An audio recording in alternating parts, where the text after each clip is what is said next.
Our next speaker, who I'd like to invite to the stage, is Dr Juliet Bennett. Juliet is a postdoctoral research fellow at the Sydney Centre for Healthy Societies and is a member of the Charles Perkins Centre and the Sydney Policy Lab. If people here don't know about the Charles Perkins Centre, it's one of the most interesting entities within the kind of ecosystem that is Sydney University, because as we'll hear, I think, from our two other speakers, it brings together the science of health with the arts of health, with the creative side of health and eating, and it's a really extraordinary and visionary place. So Juliet's research draws connections across scales and subjects to activate co-creative and systemic interventions for personal and planetary well-being. And welcome, Juliet, to talk to us. Thank you. Okay, thanks so much for having me here today. The research program that I've been working on is actually called The Social Life of Food and Nourishment. I almost got it wrong. I'm funded partly by the Charles Perkins Centre, Jenny McKenzie Research Fund, and the School of Social and Political Sciences in a postdoctoral fellowship, which has been amazing to be working with a really great team led by David Rubenheimer, Alex Broom, and Catherine Kenny. And basically, we're bringing together that biological sciences of nutrition with the social sciences of health and food. And we've really been looking at this whole food system and how our food has changed and how that's impacting our health, and what are the everyday experiences of the big systems changes and cultural changes that we can see happening around us. And I want to start with a question, which is, who is responsible for what you eat? And if we just think a little bit more about this, if we think of one lunch, maybe today's lunch, a lunch you packed for yourself or for your child, what in it was good and what was bad? Where did that food come from? What processes were involved? Who grew that food? In what soil? How did it change? How many places did it go through in it, that transformation? And what did you do with that in preparing it to be your meal or buying it from somewhere? Who prepared it for you? And how do these questions make you feel? It's a strange thing, food. And it really brings us together with so many things globally, nationally, locally. In our research, our starting point has been this question: why humans, we can make food and create a food environment in any way we want. We have so many different things we can eat. Why have we then created one that is full of so much unhealthy nutrition? Why is it so hard to eat healthy and pushing in a battle when we should have structures and environments and cultures that help enable healthy eating? So this actually answers that part of that question. This is an old figure that still remains going from Oxfam, that we walk into the supermarket and we see all these choices, all these options, but there's actually not that much choice involved. They all contain very similar ingredients, and they're all owned by a very small number of large transnational corporations. So how does that influence what we eat? I spoke to parents about how they navigate their everyday experiences of food, and we wanted to understand that sort of intergenerational perspective and those processes and experiences involved. And one of the surprising findings was that parent after parent, and I can see the parents in the audience, brought up the school lunchbox. And I'm a parent, and it resonated very strongly with my experiences. And what we found was we were asking about challenges and barriers and enablers to healthy eating for their family. And the lunchbox, this simple, everyday object that 4 million children take to school every day, it actually contains almost all the problems of the food system. We can see in this simple box of food and the surrounding structures that lead to really an unhealthy they contain a lot of the problems of the food system, and they also reproduce these food problems. So this was a lunchbox on a good day for me, and I get embarrassed putting it up there because I'm studying food and I see all of these problems.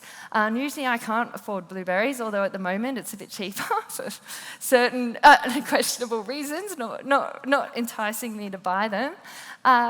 But, there's this performative aspect. We put in the vegetables because I know I should keep offering them, even if they come back day and again and they end up in the bin and you feel bad because it's food waste.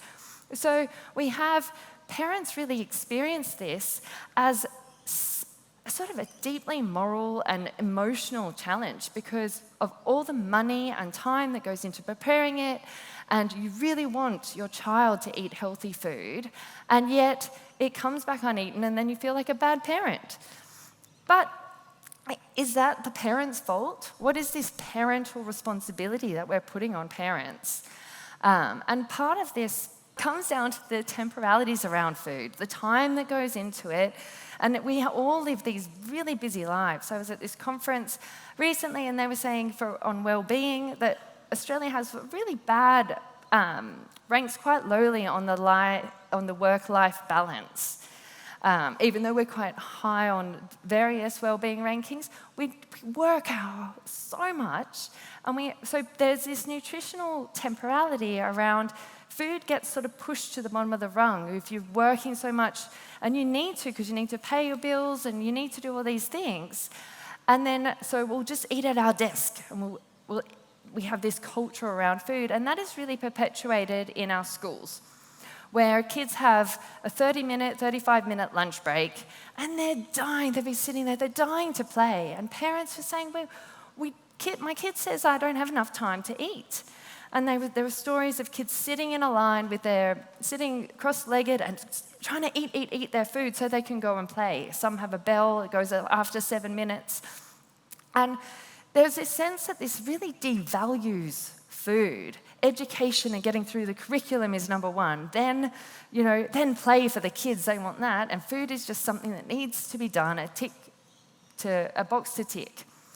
And so in school environments, there's also this problem that comes up, which is the canteen nugget, essentially, and story upon story of people working at a canteen, and she's like, the number one bestseller is these frozen chicken nuggets. I don't think these nuggets have ever seen a chicken.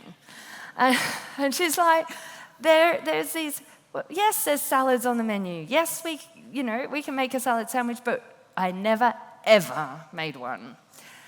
And and so parents were saying, why are these an option in our pedagogical environments? Why is this an option? Fine, kids are going to have some of these foods, but the point is it's every day, all the time, and that normalizes very poor quality meats, sausages after Father's Day sausage sizzle. Go for a hike, there's a sausage. Go to Nippers, there's a sausage. Go to soccer, there's a sausage. This was the quote of one of the parents. She's like, what is it with sausages? And another person's like, Australian kids just live on fries because you go to anywhere out for dinner, what are kids eating? Just deep fried, fries. So and particularly the parents who had come from other countries and moved to Australia were the most angry with this norm. They were just like, parties, bombarding, and they described it as this bombardment, left and right. And this mother who was Italian said, if you fight against it, it's very much if you eat healthy, you become the odd. And it was like this image of the odd. And people were like, we don't want our child to be the odd one out. And so this really social normalization of questionable foods, I'm just doing this so that I have my time, because I know I'm going to go over and over and over again. So who is responsible for this? And we have very questionable governance structures. And again, at least 3 parents mentioned these specific biscuits with Bluey on them. And I mean, Bluey's really a character for 2-3 3, 4-year-olds watch Bluey. And they want this. And why are we marketing? Why is there a Bluey marketing something at a 2-year-old or 3-year-old? And of course they want it because it's got Bluey on it. Parents are like, look at the cookie, there's not even a Bluey on the cookie. You know, they're like, what is this going on? And this is full of messages that then tell parents, oh, but it's actually healthy. It's got 4 stars and doesn't have artificial colours. All right, fine, I'll give in to you. And this sets the stage for an ongoing relationship with food for life. There is hope. There are parents who are really bringing up lots of different ideas for how we could change. They really want to see transparency in the food system. They don't want to be left as individuals to go around with their apps to scan each food and see what's actually in it. This individualised responsibility is really being fought back, and they want to see governments go through the ingredients and ban the ingredients that are not healthy for them and their child. And in Chile and other countries in Latin America, they're taking quite an integrated approach in policy responses, which includes regulating marketing, no marketing towards children, introducing school food programs, so addressing food insecurity at the same time as addressing and normalising food that you can name, that you can use a knife and a fork, and valuing food over a longer lunchtime like in France.